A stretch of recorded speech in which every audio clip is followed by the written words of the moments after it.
Je me tenais dans le couloir vide de ce qui avait été notre maison, le cœur battant la chamade. Les mots que je venais de prononcer semblaient flotter dans l'air, lourds du poids de leurs implications. J'ai vendu ta maison de luxe pendant que tu étais en déplacement professionnel. Voilà, je l'avais dit. La confession qui brûlait en moi depuis des jours était enfin sortie de l'ombre. Le silence qui suivit était assourdissant. Je pouvais entendre ma propre respiration, saccadée et irrégulière, tandis que j'attendais une réaction. Mais il n'y en eut aucune. Bien sûr, il n'y en avait pas. Tu n'étais pas là. Tu étais à des milliers de kilomètres, totalement inconscient de la bombe que je venais de faire exploser. Je m'appuyais contre le mur, mes jambes se faisant soudainement faibles. La fraîcheur de la peinture blanche immaculée pressait mon dos, contrastant brutalement avec le tumulte intérieur. Comment en étions-nous arrivés là? Comment avais-je pu en venir à vendre notre maison de rêve, notre refuge, sans ton accord ni ta connaissance? Mon téléphone vibra dans ma poche, me sortant de mes pensées. Je le sortis d'une main tremblante, sachant déjà qui était l'appelant. Le nom de Sarah s'afficha à l'écran, le timing de ma sœur toujours impeccable. « Salut, ma grande », répondis-je en essayant de garder ma voix stable. « C'est fait. » Le rire de Sarah éclata dans le combiné, un son à la fois familier et déstabilisant en ce moment. « Et tu ne l'utilisais même pas, donc pas de souci, non ? » Ah ! Ces mots étaient légers, taquins, mais je pouvais percevoir dans sa voix une pointe de triomphe. Je me force à rire, jouant le jeu de sa nonchalance. « Oui, aucun problème, mentis-je, mon autre main se serrant en un point à mes côtés. Lorsque j'ai raccroché, un mélange complexe d'émotions m'envahit. Il y avait de la satisfaction, certes. Un sentiment d'accomplissement d'avoir réalisé un coup d'une audace folle. Mais il y avait aussi une tristesse indéniable, un poids dans la poitrine que je ne pouvais dissiper. Je parcourus la maison une dernière fois, mais pas résonnant dans les pièces désertes. Chaque espace renfermait des souvenirs, des rêves et des secrets. Le salon où nous avions passé d'innombrables soirées à planifier notre avenir. La cuisine où nous avions partagé rires et repas en famille et entre amis. La chambre où nous avions chuchoté des promesses d'éternité à la lueur de la nuit. Maintenant, tout était parti. Vendu sous le prétexte d'une négligence, mais en réalité, rien n'était dû au hasard. C'était calculé, planifié et exécuté avec une précision redoutable. Et pourquoi? 10 millions d'euros qui reposaient désormais sur un compte à l'étranger, prêt à financer une nouvelle vie, un nouveau départ. Je m'arrêtai devant la grande baille vitrée donnant sur le jardin. Le soleil se couchait, projetant de longues ombres sur la pelouse impeccablement entretenue. Combien de fois avions-nous contemplé ce paysage, bras enlacés, émerveillés par la beauté de notre petit coin de paradis? À présent, il appartenait à quelqu'un d'autre. Quelqu'un qui allait créer ses propres souvenirs, ses propres rêves entre ses murs. Une boule se forma dans ma gorge et j'avale difficilement, réprimant les émotions qui menaçaient de m'envahir. Ce n'était pas le moment pour des regrets ou des remises en question. Ce qui était fait était fait. Il n'y avait plus de retour en arrière. Je me dirigeai vers la porte d'entrée, la main hésitant sur la poignée. Ce serait la dernière fois que je franchirais le seuil de cette maison en tant que propriétaire. La finalité de tout cela me frappa comme un coup physique. Je pris une profonde inspiration, me préparant à ce qui allait suivre. En sortant, l'air frais du soir caressa mon visage, apportant avec lui un sentiment de libération mêlé à une profonde perte. Je verrouillai la porte derrière moi, le déclic du verrou résonnant de manière anormalement forte dans ce quartier habituellement calme. Je rejoignis ma voiture, garée dans l'allée pour la dernière fois. En m'installant au volant, j'aperçus mon reflet dans le rétroviseur. La personne qui me regardait semblait épuisée, tourmentée, mais une étincelle de détermination brillait encore dans ses yeux. Je démarrai le moteur, le ronronnement familier n'ayant guère d'effet sur mes nerfs. En reculant de l'allée, je ne pouvais m'empêcher de jeter un dernier coup d'œil à la maison. Elle se dressait là, majestueuse et belle comme toujours, totalement inconsciente du drame qui se déroulait en son sein. Le trajet de retour vers mon appartement temporaire se confondait en un flou. Mon esprit s'emballait, rejoignant inlassablement les événements des dernières semaines. Les discussions interminables avec Sarah, les sessions de planification nocturne, la manipulation minutieuse des documents juridiques. Tout cela m'avait conduit à cet instant. Lorsque j'arrivai enfin à mon appartement, je me sentis vidée. Épuisée, tant physiquement qu'émotionnellement. Je m'écroulai sur le canapé, le téléphone toujours serré dans ma main. Je savais que je devrais t'appeler, te dire ce que j'avais fait. Mais comment annoncer une nouvelle pareille au téléphone? Comment dire à quelqu'un qu'il venait de perdre sa maison, ses rêves, son avenir, en quelques mots à peine? Je fixai ton nom dans mes contacts, le pouce hésitant au-dessus du bouton d'appel. Mais je n'en pouvais pas venir à bout. Pas encore. Il me fallait du temps pour rassembler mes idées, me préparer à la tempête qui, inévitablement, éclaterait lorsque tu apprendrais la nouvelle. À la place, j'ouvris mes messages et tapai un simple SMS, il faut qu'on parle dès que tu rentreras. C'est important. J'envoyai le message avant même de pouvoir revenir sur moi. Ce n'était pas grand-chose, mais c'était un commencement. Un prélude à la confession qui allait tout changer. Assis dans l'obscurité grandissante de mon appartement, je ne pouvais m'empêcher de m'interroger sur l'avenir. Que se passerait-il à ton retour? Comment réagirais-tu en apprenant la nouvelle? Comprendrais-tu mes raisons ou cela serait-il le coup de grâce de notre relation? Le poids de mes actions s'abattait sur moi tel un lourd fardeau. J'avais franchi un pas irrémédiable, pris une décision qui modifierait à jamais le cours de nos vies. Et à mesure que la réalité s'imposait, je me retrouvais pris entre une sensation d'exaltation et une peur viscérale de ce qui allait suivre. Je fermai les yeux, expirant longuement, tremblant légèrement. Demain apporterait son lot de défis. Pour l'instant, tout ce que je pouvais faire, c'était attendre. Attendre et espérer que, d'une manière ou d'une autre, tu comprendrais pourquoi j'avais agi ainsi. Que tu verrais que cela ne concernait pas seulement une maison ou de l'argent, mais bien quelque chose de plus profond, une essence même de ce que nous étions et de ce que nous étions devenus. Au moment où le sommeil me gagna, ma dernière pensée fut pour toi. Pour nous. Pour la vie que nous avions bâtie et l'avenir que nous avions imaginé. Et pour ce geste audacieux et irréversible qui venait tout changer. Pour le meilleur ou pour le pire, notre histoire ne serait plus jamais la même. Les racines de notre rébellion étaient profondément ancrées, semées bien avant que je ne prenne la fatidique décision de vendre notre maison.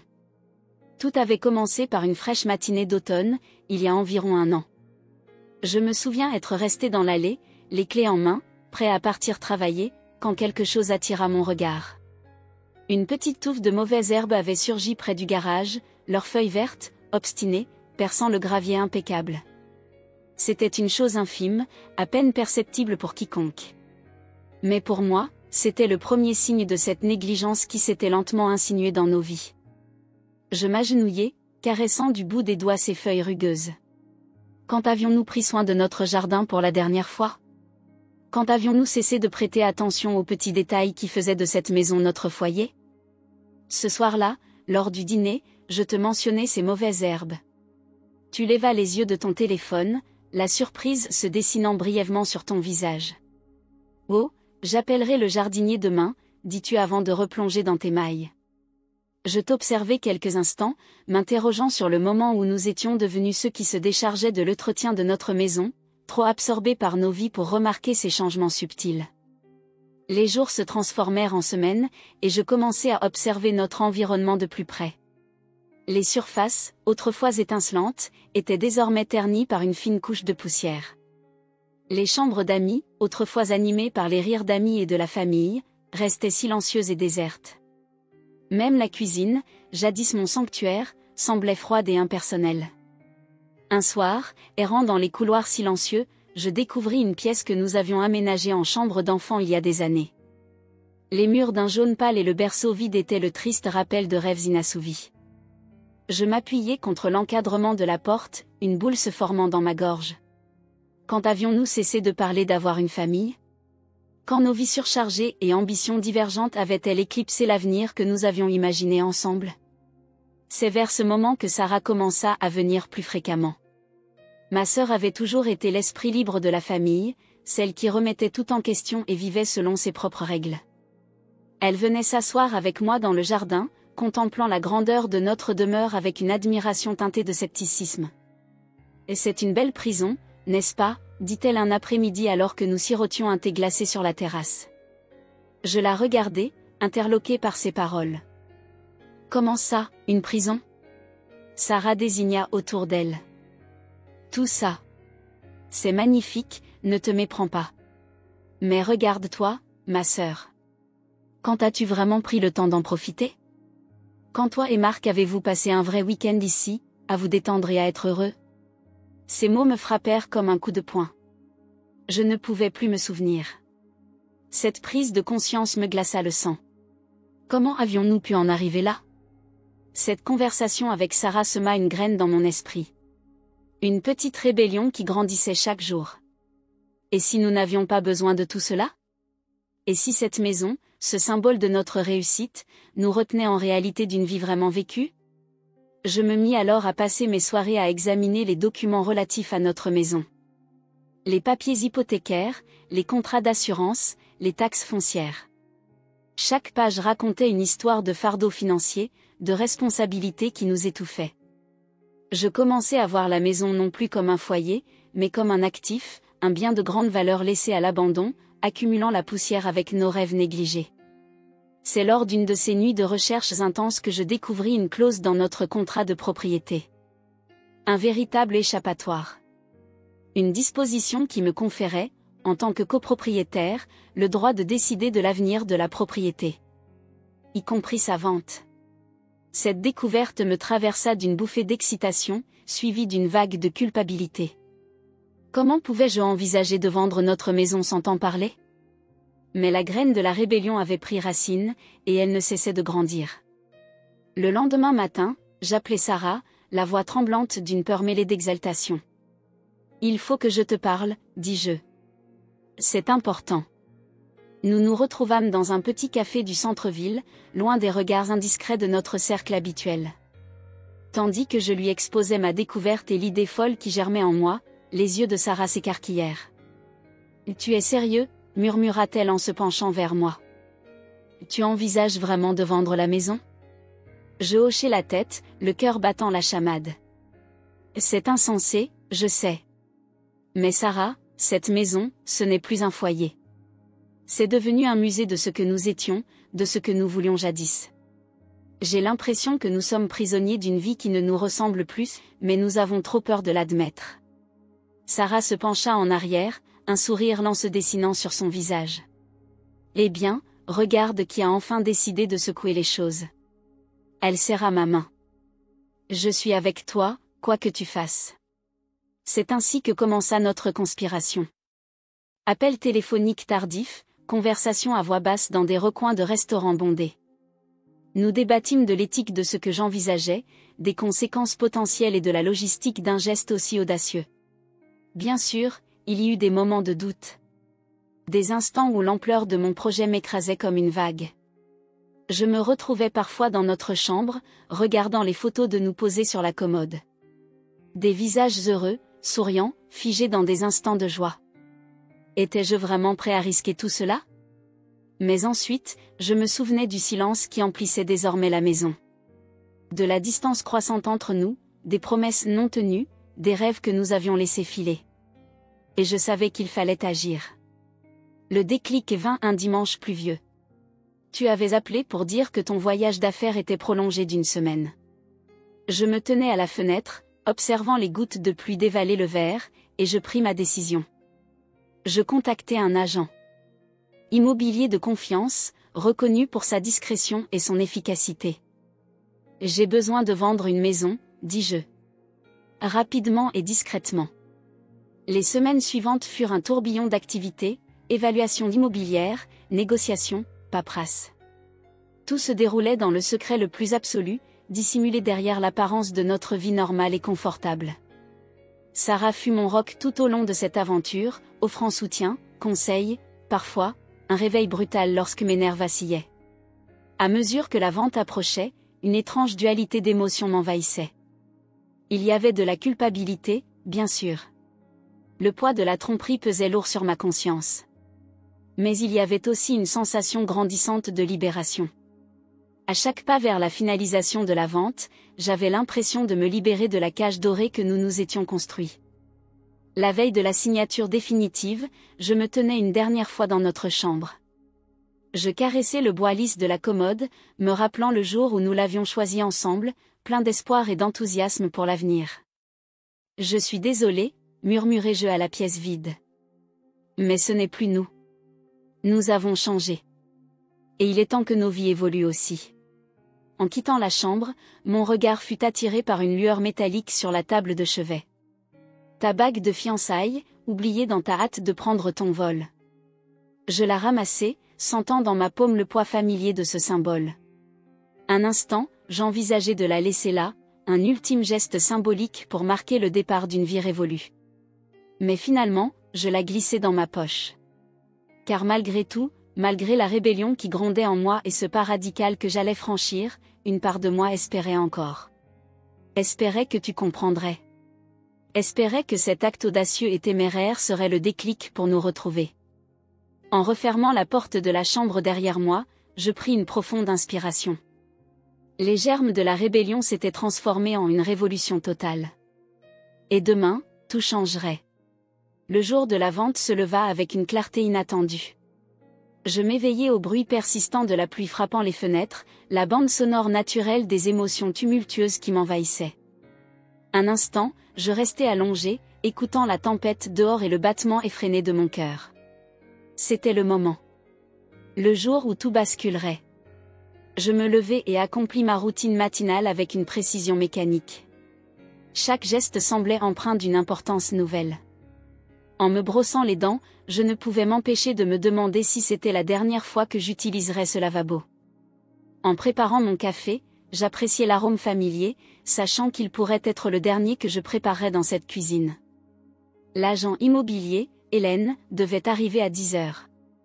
Je l'avais choisi avec soin, sa discrétion et son efficacité étaient exactement ce dont j'avais besoin pour cette opération délicate.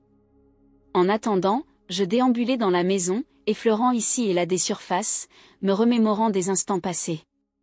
Mes doigts glissèrent sur la rampe où nous avions accroché des décorations de Noël. Je m'arrêtai devant la cheminée du salon, évoquant ces après-midi paresseux du dimanche où je me plongeais dans un livre pendant que tu travaillais sur ton ordinateur portable.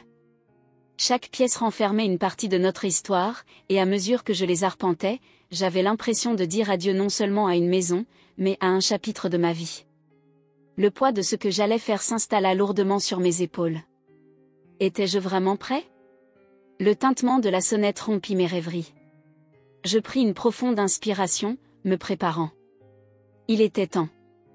Hélène se tenait sur le pas de la porte, un sourire professionnel affiché malgré la pluie battante. « Bonjour », dit-elle en entrant et en secouant son parapluie. « Prêt pour cette étape ?» Je hochai la tête, incapable de parler. Les yeux d'Hélène se radoucirent, trahissant une compréhension silencieuse. Elle avait vu assez de ventes pour connaître les émotions contradictoires liées au départ d'un foyer. « Les acheteurs arriveront dans 1 heure, annonça-t-elle en déposant sa mallette sur l'îlot de la cuisine. « Passons en revue les derniers détails, d'accord ?» Nous passâmes l'heure suivante à examiner les documents, discuter des modalités et revoir le processus une dernière fois. L'efficacité calme d'Hélène m'apaisait, m'ancrant au milieu de ma tempête émotionnelle. À la fin, Hélène hésita un instant, son stylo suspendu au-dessus du dernier document. « Es-tu absolument certain de vouloir aller jusqu'au bout ?» demanda-t-elle d'une voix douce. Une fois signé, il n'y a plus de retour en arrière.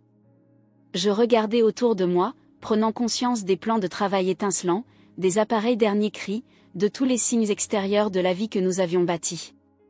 Puis je pensais au vide qui s'était installé, au silence qui avait remplacé nos rires, aux rêves qui s'étaient effacés.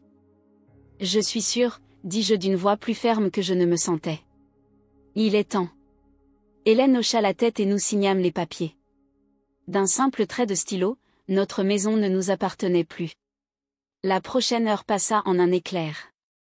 Les acheteurs arrivèrent, un jeune couple aux yeux pétillants d'excitation, prêts à découvrir leur premier chez-soi. Tandis qu'Hélène leur faisait visiter la demeure, je restais en retrait, observant leur réaction. Ils s'émerveillaient devant les pièces spacieuses, s'extasiaient sur la vue depuis la chambre principale, et commençaient déjà à imaginer l'emplacement de leurs meubles. Voir leur enthousiasme, leurs espoirs et rêves pour cet espace, atténua quelque peu la culpabilité qui m'accablait.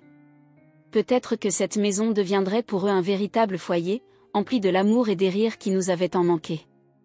À la fin de la visite, je me retrouvai dans le jardin, face au vieux chêne qui avait été mon refuge pour la méditation. La pluie s'était muée en bruine légère, et l'air embaumait la terre mouillée et les nouveaux départs. « C'est une propriété magnifique », dit une voix derrière moi. Je me retournai pour voir la jeune femme, Émilie, les yeux brillants d'enthousiasme. « Merci de nous offrir l'opportunité d'en faire notre chez nous. » Je souris, espérant que mon expression ne trahissait pas le tumulte intérieur. « Prenez en bien soin », répondis-je doucement. Émilie hocha la tête avec sincérité. « Promis », affirma-t-elle. Une fois les acheteurs partis, Hélène s'approcha de moi, son visage mêlant satisfaction professionnelle et inquiétude personnelle. « C'est fait », annonça-t-elle en me remettant une épaisse enveloppe. « Les fonds ont été transférés comme convenu. Tu vas t'en sortir ?» Je pris l'enveloppe, en ressentant le poids tangible de mon acte. « Je m'en sortirai », dis-je, étonné par la sincérité de ma propre voix. Hélène me serra doucement le bras. « Prends soin de toi », me dit-elle avant de disparaître, le bruit de la porte d'entrée résonnant dans la maison désormais vide. Et, tout d'un coup, je me retrouvai seule. La maison qui avait été notre foyer, notre sanctuaire, notre rêve partagé, appartenait désormais à quelqu'un d'autre. La réalité me frappa comme un coup physique et je m'effondrai contre l'îlot de la cuisine. Je ne sais pas combien de temps je restai là, perdu dans mes pensées, quand mon téléphone vibra à nouveau. Le nom de Sarah apparut à l'écran.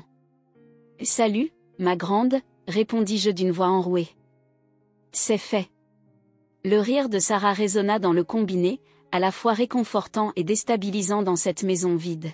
« Et tu ne l'utilisais même pas, donc pas de problème, non ? » Ah ! Je forçai un petit rire, jouant le jeu de sa légèreté. Mais Sarah me connaissait trop bien. Son ton s'adoucit. « Comment te sens-tu vraiment ? » Je pris une respiration tremblante. « Je ne sais pas, avouai-je. C'est surréaliste. Comme si je devais me réveiller à tout moment et découvrir que tout cela n'était qu'un rêve. » « Mais ce n'est pas le cas, » répondit Sarah avec douceur. « Tu l'as fait. Tu as pris le contrôle de ta vie. Je suis fière de toi, ma sœur. » Ces mots firent monter les larmes. « Merci, Sarah. Je n'aurais jamais pu y arriver sans toi. » Nous parlâmes encore un moment, le soutien inébranlable de Sarah m'aidant à reprendre mes esprits.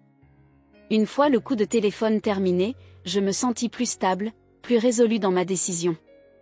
Au crépuscule, je fis une ultime visite de la maison.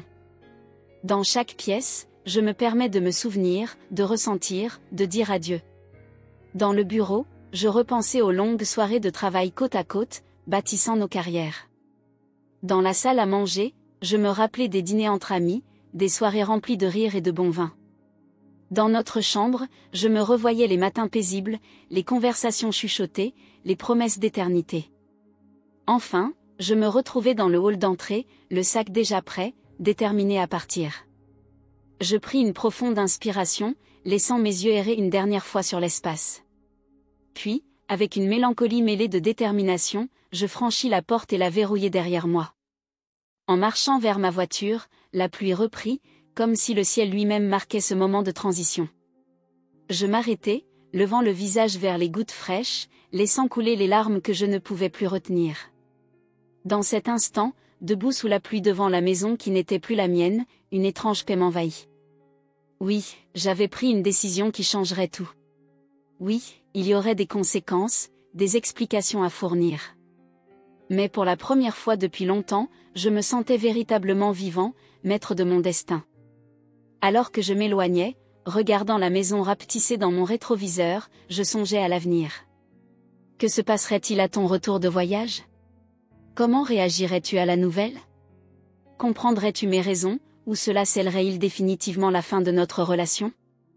Le poids de mes actes s'abattait sur moi, mélange d'exaltation et de peur. J'avais franchi un pas irrémédiable, pris une décision qui changerait à jamais le cours de nos vies. Mais en rejoignant l'autoroute, quittant les rues familières de notre quartier, je percevais une lueur d'espoir. Peut-être, juste peut-être, cet acte de rébellion audacieux serait le signal d'alarme dont nous avions besoin. Peut-être nous forcerait-il à affronter les problèmes que nous avions ignorés, à redécouvrir le lien qui nous avait unis. Ou peut-être serait-ce la rupture nette nécessaire pour repartir à zéro, chacun de notre côté mais enfin libre. Quoi qu'il advienne, je savais une chose avec certitude, notre histoire ne serait plus jamais la même. Et alors que je m'engageais dans un futur incertain, j'étais prêt à affronter tout ce qui viendrait, quoi qu'il arrive. Les jours qui suivirent la vente de notre maison se confondirent dans un brouillard d'émotions contradictoires. Je me retrouvais dans un petit appartement meublé en centre-ville, un havre temporaire que j'avais organisé en prévision de ce moment. Le contraste brutal entre cet espace cosy mais impersonnel et notre vaste maison chargée de souvenirs me frappa plus fort que je ne l'avais imaginé. Ce premier matin, je me réveillai, désorienté, tendant instinctivement la main vers toi avant de me rappeler où j'étais et ce que j'avais fait. La réalité me submergea comme une vague, me laissant sans souffle. Allongé, je fixais un plafond inconnu, tentant de comprendre le tumulte qui faisait rage en moi. Une part de moi se sentait libérée. Le poids de notre vie stagnante, de cette cage dorée que nous nous étions construite, avait été enlevé. Je pouvais enfin respirer, penser clairement sans être constamment rappelé de ce que nous étions devenus. Mais avec cette libération venait une profonde sensation de perte. Venais-je de jeter des années d'amour, de rêves partagés, de vie construite ensemble? Je me traînais hors du lit et me dirigeais vers la minuscule cuisine. En attendant que le café infuse, je vis mon reflet dans la fenêtre. La personne qui me regardait avait l'air épuisée, partagée, mais il y avait une étincelle dans ses yeux que je n'avais pas vue depuis longtemps. Était-ce de la détermination? De l'espoir? Ou simplement l'adrénaline d'avoir franchi un tel pas?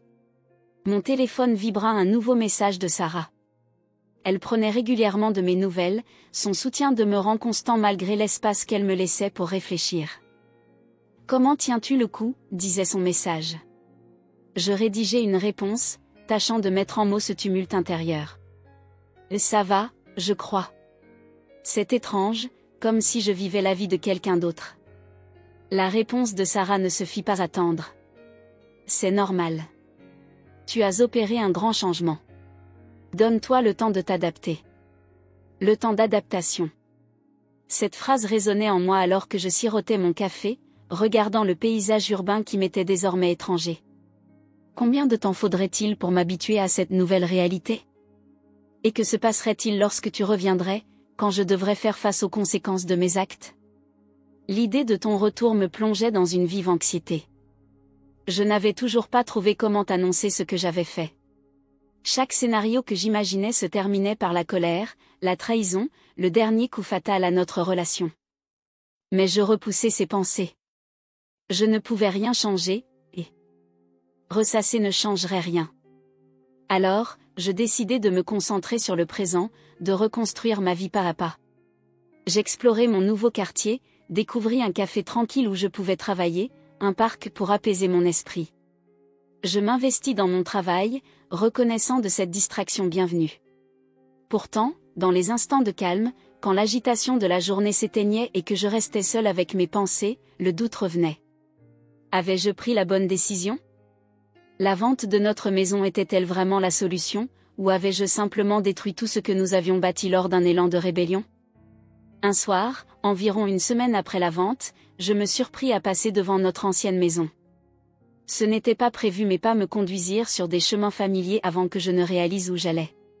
De l'autre côté de la rue, j'observais le lieu qui avait été notre foyer si longtemps. Les lumières étaient allumées, chaleureuses et accueillantes. Par la fenêtre, je vis Émilie et son mari en train de déplacer des meubles, de rire ensemble en arrangeant leur nouvel espace. Ils semblaient heureux, impatients de commencer une nouvelle vie. Une boule se forma dans ma gorge tandis que les souvenirs de nos débuts inondaient mon esprit. Je me rappelais le jour de notre emménagement, quand nous avions dansé dans le salon vide, nos rires résonnant contre les murs nus. Je pensais au dîner que nous avions organisé, aux soirées paisibles passées à rêver de l'avenir, aux disputes et réconciliations qui avaient rythmé notre vie entre ces murs. Chaque souvenir était un rappel douloureux de ce que nous avions eu, de ce que nous avions perdu, de ce que j'avais abandonné. Alors que je restais là, submergée par une avalanche d'émotions, Émilie jeta un coup d'œil par la fenêtre. Nos regards se croisèrent l'instant d'un bref échange. Elle me sourit et fit un geste de la main, comme pour saluer un voisin curieux. Je lui rendis un petit signe avant de détourner le regard, les yeux embués de larmes. Je regagnai mon appartement, l'esprit en ébullition, rejouant inlassablement des scènes de notre vie passée. Arrivé chez moi, épuisé émotionnellement, je m'effondrai sur le canapé, laissant enfin couler les larmes que je retenais depuis trop longtemps. Ce n'était pas seulement la maison que je pleurais, je compris. C'était la vie que nous avions imaginée, l'avenir dont nous avions rêvé. La vente de la maison avait été un acte tangible d'abandon, une reconnaissance douloureuse que la route sur laquelle nous nous étions engagés n'était plus la bonne. Et même si une part de moi croyait encore que c'était nécessaire, la douleur de cette perte était presque insupportable. Alors que je laissais le chagrin m'envahir, mon téléphone sonna. Mon cœur se serra en voyant ton nom s'afficher. Un instant, je pensais ne pas décrocher. Je n'étais pas prêt, je ne savais pas quoi dire. Mais je savais que je ne pouvais fuir cette conversation indéfiniment. Avec une main tremblante, je répondis. Allô ? Salut, ta voix, lointaine et métallique, parvint à travers le combiné. Je voulais juste prendre de tes nouvelles. Comment ça se passe chez toi ? L'ironie de ta question me frappa comme un coup de poing. La maison, qu'était-elle désormais ? Où était le foyer ? J'avale difficilement, luttant pour garder ma voix stable. Tout va, bien, mentis-je, me détestant intérieurement pour cette tromperie, incapable de commencer à dire la vérité. Nous parlâmes quelques minutes, tes mots me submergeant alors que je peinais à maintenir une façade de normalité. Tu me racontais tes réunions, les personnes que tu avais rencontrées, posais des questions sur les détails banals d'une vie qui n'existait plus. À chaque instant, le fardeau de mon secret devenait plus lourd. Finalement, incapable de tenir plus longtemps, je lâchai, il faut qu'on parle dès que tu rentreras. C'est important. Un silence s'installa à l'autre bout du fil. Tout va bien, demandas-tu, l'inquiétude perçant dans ta voix. Juste, il faut qu'on parle, répétai-je, presque en un chuchotement. Tu rentreras quand ? Je devrais être de retour la semaine prochaine, répondis-tu, la tristesse dans ta voix désormais indéniable. Es-tu sûr que tout va bien ? Je te rassurai d'une voix tremblante et raccrochai rapidement pour éviter toute suspicion supplémentaire. Dès que je posai le combiné, la panique monta en moi. Une semaine. J'avais une semaine pour trouver comment t'expliquer que notre maison, notre vie telle que nous la connaissions, avait disparu. Les jours suivants se déroulèrent dans un tourbillon d'anxiété et de préparatifs. Je répétais sans cesse ce que je dirais, imaginant toutes les réactions possibles. Tantôt je défendais ma décision, tantôt je suppliais le pardon. Le sommeil se faisait rare, mes nuits peuplées de rêves de confrontation et de perte. Sarah tenta de m'aider, me prodiguant conseils et soutien. Sois honnête, me disait-elle lors d'un de nos appels tardifs. Et dis-lui ce que tu as ressenti, pourquoi tu as agi ainsi. S'il t'aime, il comprendra. Mais comprendrais-tu ? Qui pourrait comprendre une décision aussi radicale, prise sans ton accord ni ta connaissance ? Le doute me rongeait, grandissant de jour en jour à l'approche de ton retour. La nuit précédant ton retour, je restais debout à la fenêtre de mon appartement, regardant les lumières de la ville. Je repensais au chemin qui m'avait mené ici, à la lente désintégration de nos rêves communs, au moment de rébellion qui avait tout changé. Je songeais à la maison, désormais le foyer de nouvelles aspirations, et à nous, à ce que nous avions été et à ce que nous pourrions encore devenir. En regardant le monde qui s'étalait en contrebas, une sérénité étrange s'installa peu à peu en moi. Quoi qu'il arrive, je savais que je devrais l'affronter. J'avais fait mon choix, franchi ce pas vers l'inconnu. Il était désormais temps d'en assumer les conséquences, de voir s'il restait quelque chose à sauver des décombres de notre ancienne vie. Fort de cette résolution, je détournai le regard de la fenêtre et me préparai pour ton retour.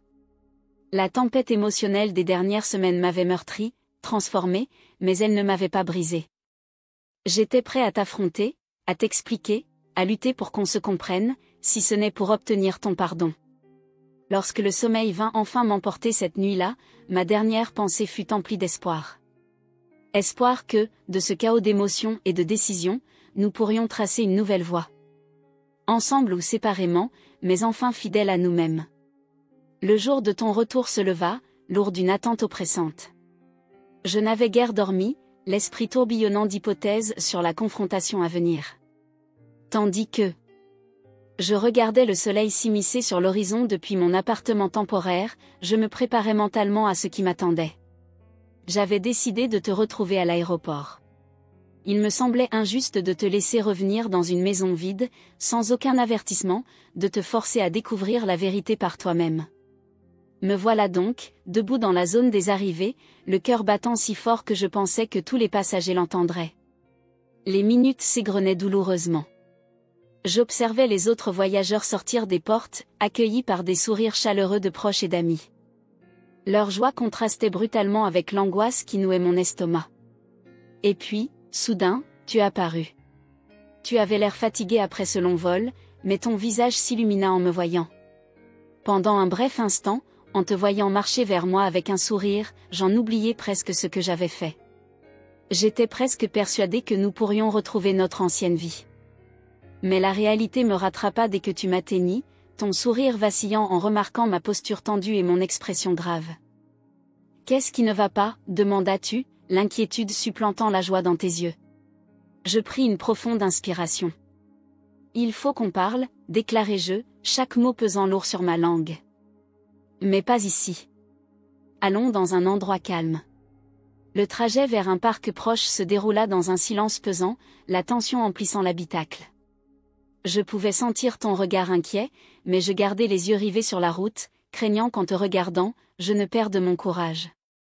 Nous trouvâmes un banc isolé dans le parc, à l'écart des joggeurs et promeneurs. Assis, tu te tournas vers moi, le visage empreint d'inquiétude et d'appréhension grandissante. Qu'est-ce qui se passe ? Tu me fais peur. Je fermai les yeux un instant pour rassembler mes forces. Lorsque je les rouvris, je te regardai droit dans les yeux. J'ai vendu la maison, dis-je, les mots se déversant avant que je ne puisse les retenir. Ta réaction ne fut pas celle à laquelle je m'attendais. Au lieu de colère ou de choc, ton visage se chargea d'incompréhension. Qu'est-ce que tu veux dire ? Tu as vendu la maison ? C'est impossible. Nous devrions décider ensemble. Je secouai la tête, la voix à peine audible. Non, ce n'était pas possible autrement. J'ai trouvé une faille dans notre contrat de copropriété. J'avais le droit de la vendre seule. L'incrédulité se mua peu à peu en stupéfaction, puis en choc alors que la réalité s'imposait. Tu es sérieux, dis-tu d'une voix vide. Tu as réellement vendu notre foyer sans m'en parler. Je hochai silencieusement, incapable de parler au-delà de l'émotion qui m'étreignait. Pourquoi ? Ce mot, chargé de douleur et d'incompréhension, résonna dans le silence. Pourquoi as-tu fait ça ? Alors, je commençai à t'expliquer. Je te racontais le sentiment de vide grandissant dans notre magnifique maison, les rêves que nous avions partagés et qui s'étaient évanouis. Je te confiais ma peur que nous nous éloignions, que nous devenions deux étrangers cohabitant sous le même toit. Je me sentais étouffée, dis-je, la voix tremblante.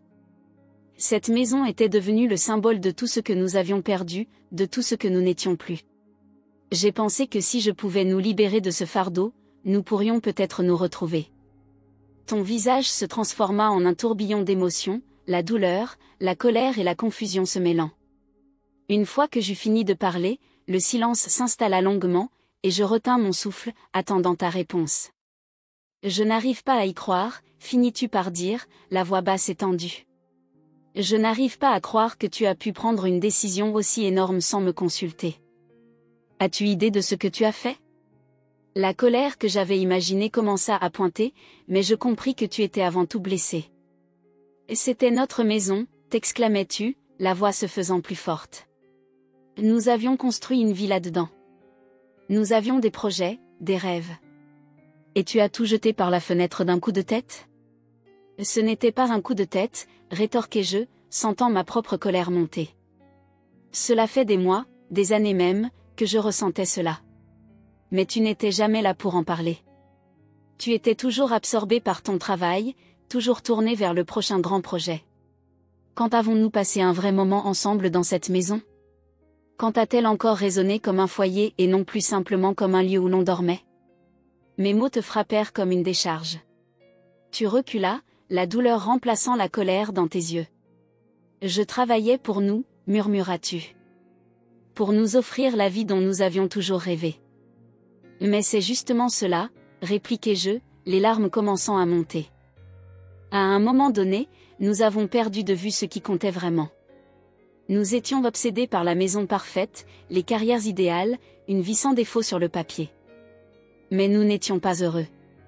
Au moins, moi, je ne l'étais pas. Un silence lourd s'installa entre nous, chargé de non-dits et de confiance brisée. Tu regardais fixement, perdu dans tes pensées, tandis que je retenais mon souffle, attendant une réponse. Je ne comprends pas comment tu as pu agir ainsi sans même essayer de m'en parler, finis-tu par dire, la voix emplie de tristesse.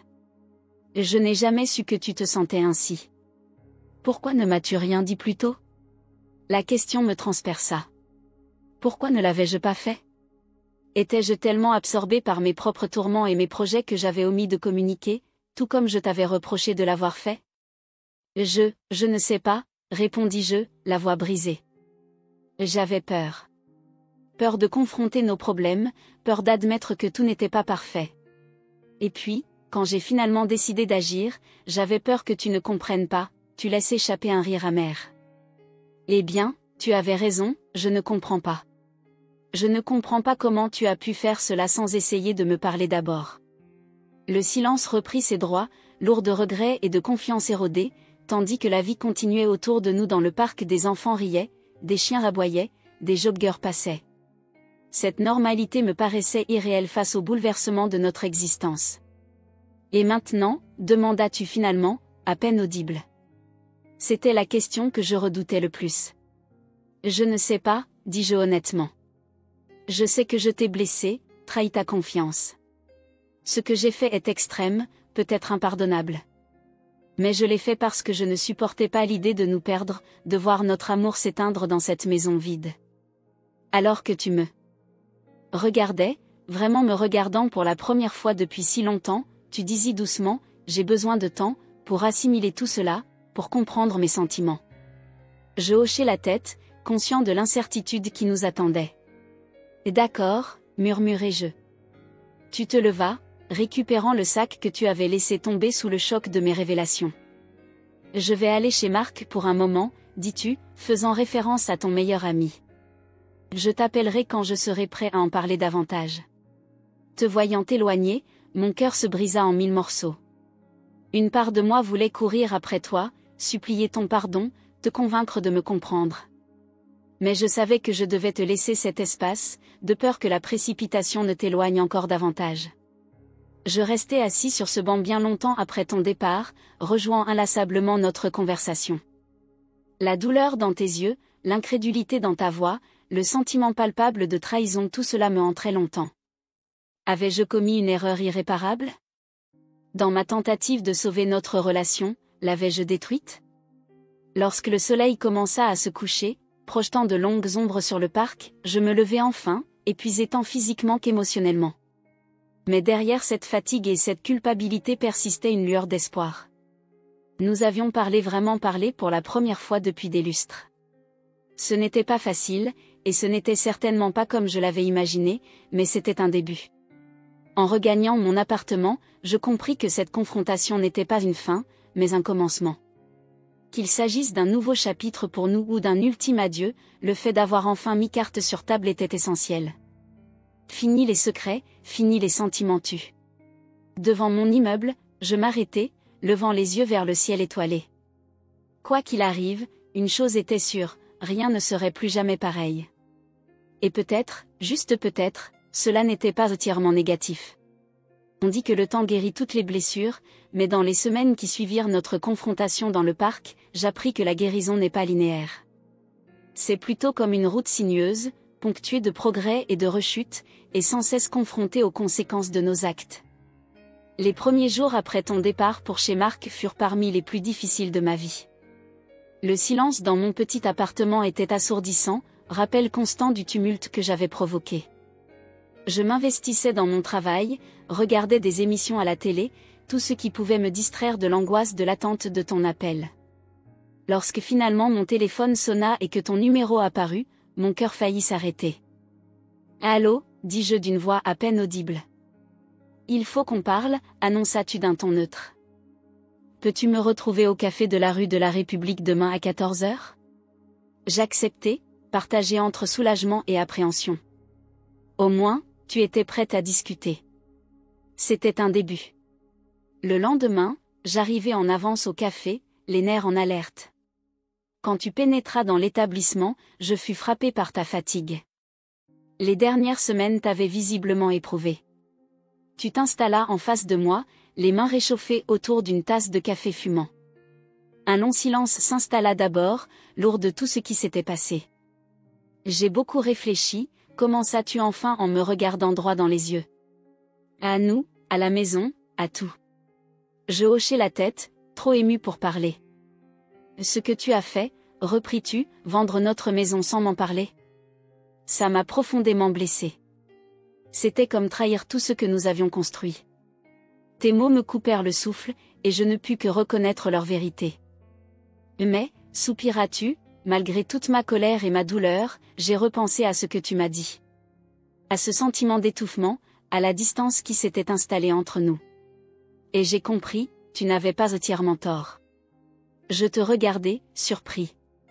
Ce n'était pas ce à quoi je m'attendais.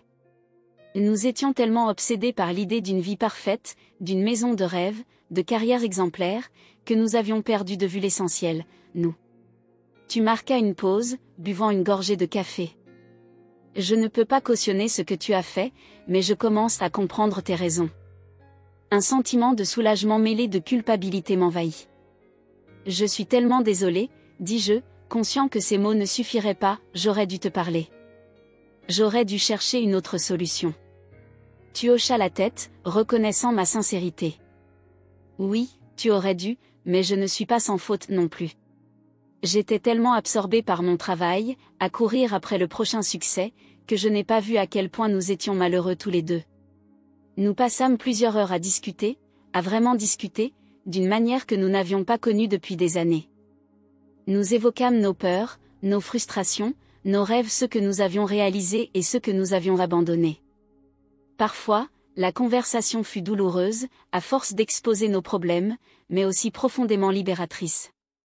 Au fil de l'après-midi, la question inévitable surgit, que faire désormais? Je ne sais pas si je pourrais te faire confiance à nouveau, admis-tu d'une voix basse. Ce que tu as fait, c'est difficile à surmonter. Mon cœur se serra, mais je compris. La confiance, une fois brisée, est difficile à recoller. Mais, continua-tu, je ne suis pas encore prête à renoncer à nous. Nous avons traversé trop d'épreuves pour simplement abandonner sans essayer. Un mince espoir s'alluma en moi. Que proposes-tu? Tu pris une profonde inspiration. Je te propose qu'on essaie de réparer les choses. Pas pour revenir en arrière, je pense que personne ne le souhaite, mais pour trouver ensemble une nouvelle voie. Ce n'était pas encore un pardon complet, mais c'était une chance, et c'était plus que ce à quoi je m'étais permis d'espérer. Au cours des mois suivants, nous entreprîmes le difficile chemin de la reconstruction de notre relation.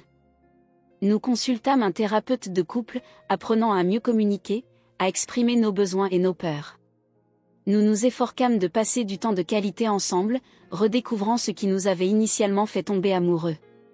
Ce ne fut pas facile.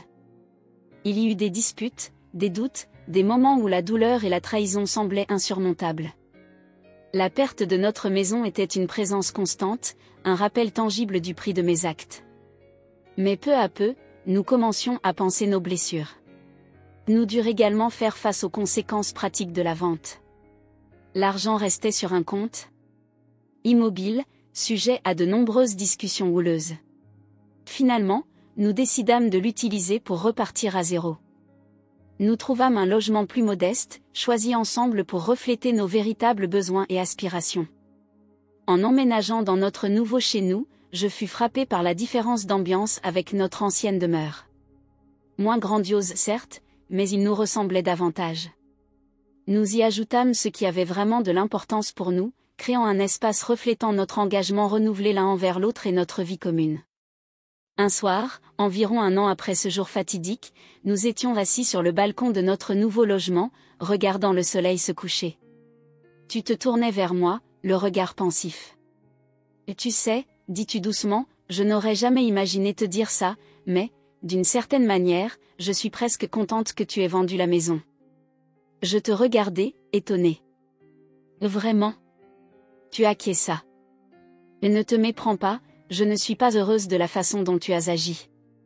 Mais, cela nous a forcés à affronter des problèmes que nous avions ignorés. Ça nous a permis de redéfinir ce qui comptait vraiment. Je tendis la main, la prenant dans la tienne. Et qu'as-tu décidé d'être important? Tu serras ma main, un léger sourire se dessinant sur tes lèvres. Toi et moi.